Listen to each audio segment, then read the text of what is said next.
Salut, alors aujourd'hui je reviens pour vous faire ma routine teint du moment. Ça fait un petit moment que je ne l'ai pas fait, je me demande si c'était pas cet été ou avant cet été. Donc voilà, je me suis dit que j'allais actualiser tout ça en sachant qu'il n'y a rien d'exceptionnel franchement, mais bon voilà. L'envie m'a pris de vous montrer comment je faisais mon teint et puis on me l'a demandé quelques fois, donc c'est parti. Alors moi ma routine teint, je vous le dis direct, c'est avec MAC et Make Up Forever pour l'instant. Voilà, j'ai commandé le fond de teint Nars Sheer Glow qui devait arriver aujourd'hui, mais comme aujourd'hui est un jour férié, la poste ne passe pas, donc il devrait arriver demain. Donc je pense qu'au niveau du fond de teint Nars, d'ici quelques jours, quelques semaines, je vous ferai une actualisation pour vous montrer le rendu, mon avis, enfin vous faire une revue quoi en gros.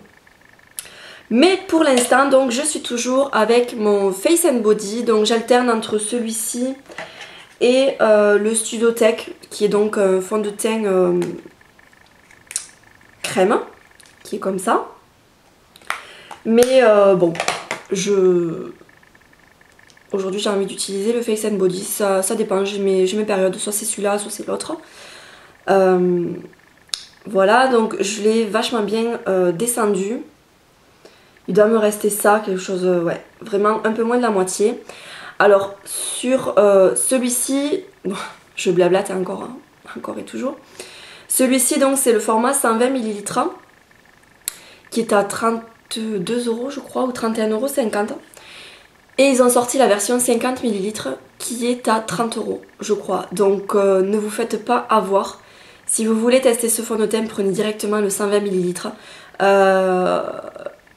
Il est valable 24 mois et je vous garantis qu'en 24 mois vous l'aurez terminé.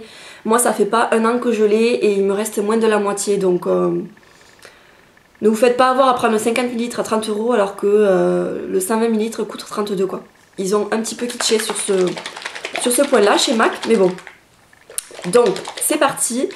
Donc là j'ai pas d'imperfection en fait, enfin j'ai quelques rougeurs qui apparaissent par-ci par-là. Mais j'ai la police, ça c'est juste des taches comme d'habitude. Donc j'y vais. Alors j'ai acheté le pinceau, je vous l'ai montré dans ma vidéo favori. Le pinceau de chez Sephora. Mais bon il m'arrive d'utiliser soit le pinceau, soit les doigts. Donc aujourd'hui je vais faire avec les doigts. Quoique non, je vais faire avec le pinceau, comme ça je vous montre en même temps l'utilisation du pinceau. On va faire ça. Donc j'en prends un petit peu.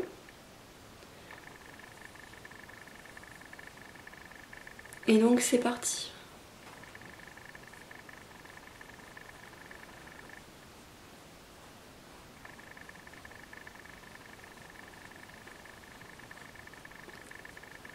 Donc je crois que je vous ai déjà fait la revue sur ce fond de teint là. Donc c'est un fond de teint super léger qui unifie le teint, mais en gros il camoufle pas grand chose quoi. Enfin si vous avez des imperfections, il vous faudra rajouter un correcteur. Ce que je fais moi, je rajoute un correcteur à droite à gauche. Mais voilà, c'est pas le top de la couvrance. Moi j'ai la teinte N1 si ça vous intéresse. Donc ce pinceau il est super facile à utiliser, il est vraiment très bien et le rendu est très naturel.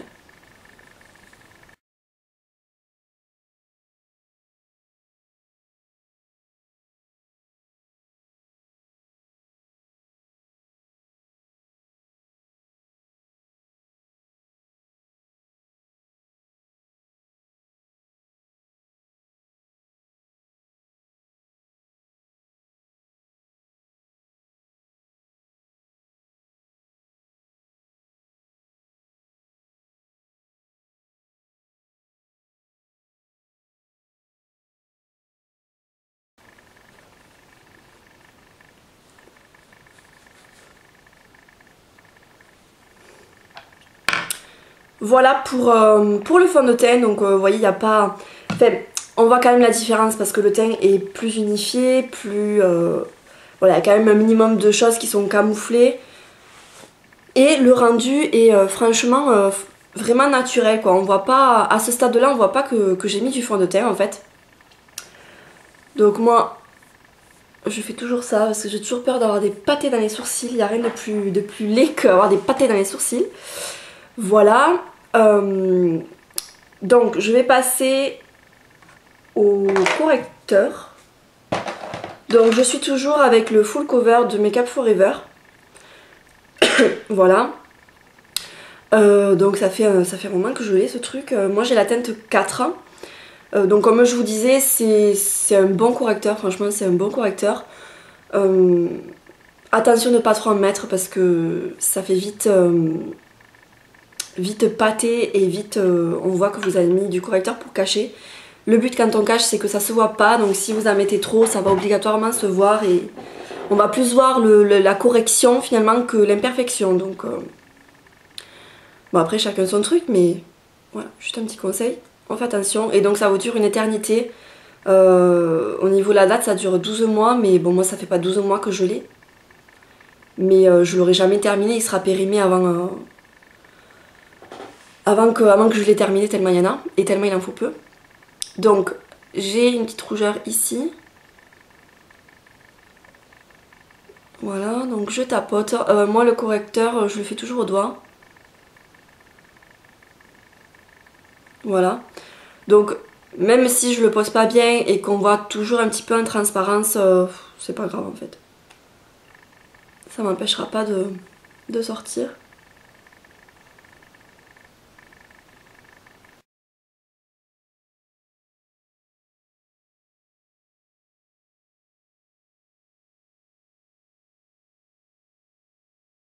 Voilà, bon je pourrais en rajouter encore mais non, c'est bon. Ensuite je prends mon anti-cerne qui est toujours le Mineralist Skin Finish que j'ai en teinte NW15. Je l'ai pas mal descendu, hein. Je dois être à la moitié de ce truc, je le trouve vraiment parfait. Moi j'ai très peu de cernes donc j'ai pas besoin d'avoir quelque chose de vraiment très couvrant. Surtout n'allez pas mettre ça en anti-cerne parce que ça va vous assécher le dessous de l'œil, quelque chose de bien. Voilà, privilégiez les textures liquides. Bon après tout dépend des cernes qu'on a forcément. Moi j'en ai très peu. Là je trouve que j'en ai parce que je suis vraiment fatiguée depuis quelques jours. Mais je suis un petit peu creusée mais ça reste très léger. Je suis quelqu'un à la base qui n'a pas beaucoup de cernes. Donc moi j'en mets juste comme ça. Je trouve que c'est déjà assez. Y en a qui font des pointes tout autour mais ça dépose une quantité de matière pour l'estomper après. Enfin, moi j'ai du mal. Et donc toujours avec le doigt puisque je n'ai pas personnellement de pinceau pour l'anti-cerne. Alors faudrait pas faire avec ce doigt mais ça dépend en fait. Soit je fais avec ce doigt, soit je fais avec l'autre. Tout dépend. Et vous voyez avec un tout petit peu que j'ai mis, la petite goutte que j'ai mis, je fais tout le tour de l'œil.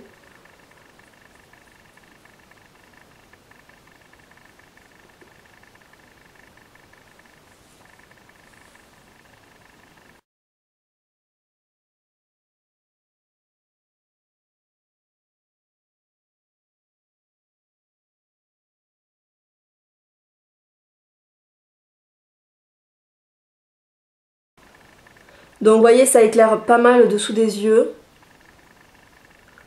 Donc même si je pourrais me passer d'anti-cerne, j'en mets toujours voilà, pour réveiller un petit peu le regard. Alors à la caméra ça fait blanc autour des yeux alors que bon certes c'est du NW15 donc c'est clair, on est d'accord. Mais en vrai ça fait pas blanc, hein, je vous rassure. Ensuite donc je passe à la poudre. Donc moi j'utilise toujours un petit peu de Prep and Prime. Donc celle-ci c'est la pressée puisque j'ai terminé la Prep and Prime pardon, libre. Honnêtement je préfère la poudre HD à la Prep and Prime de chez MAC. La Prep and Prime libre j'entends, je la préfère. Honnêtement si je devais vous conseiller une poudre libre blanche ça serait la HD de Make Up Forever. Donc là je prends mon kabuki de ELF, je prends un petit peu de poudre pressée et j'en mets principalement sur le nez et le menton, là où j'ai mis le correcteur en fait.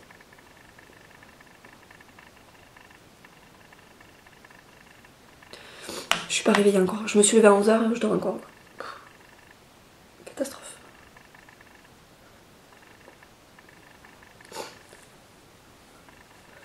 Voilà. Et je termine par la poudre Select Sheer Pressed que j'ai en teinte NW15 et qui n'est pas si claire. Enfin, c'est clair, mais je veux dire, j'aurais pris la NW20, ça aurait été trop foncé, alors que d'habitude je fais NW20. Enfin, c'est vraiment vraiment spécial chez MAC. Donc toujours avec mon kabuki, j'en prends un petit peu et je tapote. Et cette poudre elle est vraiment super parce que elle est super fine et ça fait pas plâtre en fait, et vraiment poudre sur le visage. Elle est vraiment très bien.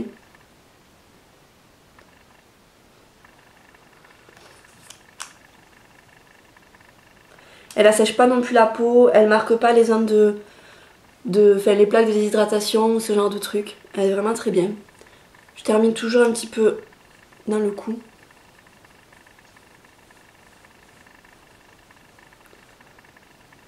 Voilà. Donc voilà pour la base, le minimum en fait du teint. Après bien sûr je vais mettre du blush et comme je fais les 3/4 du temps, je mets le blush Tenderling qui est comme ça. Ben, je vais le faire de toute façon puisque je vais le mettre tout à l'heure.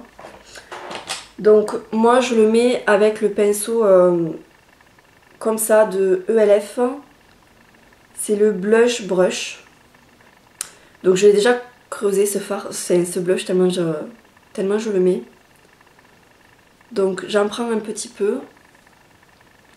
Donc moi je souris pas ni rien.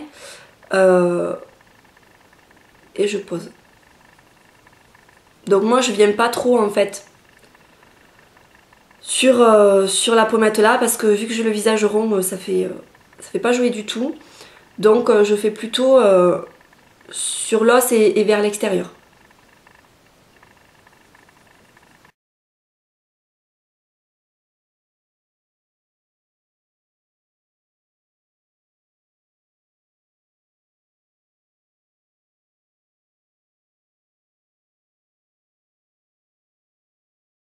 Je pose et après j'estompe.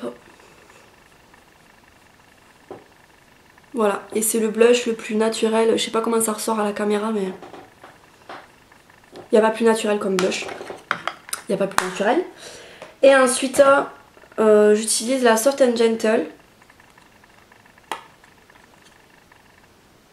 qui est comme ceci, avec le pinceau Fluffy de Sigma. Donc moi j'ai l'ancienne appellation qui est le SS224, mais je sais pas comment il s'appelle le nouveau nom. Donc j'en prends un petit peu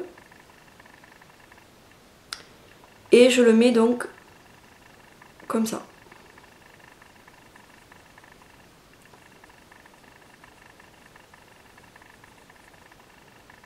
Je sais pas si vous arrivez à distinguer.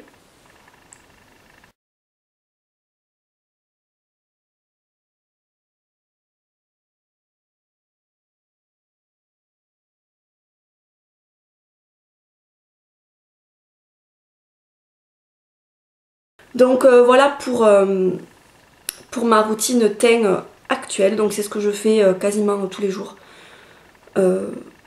Voilà, ça fait pas non plus trop maquillé. Bon certes,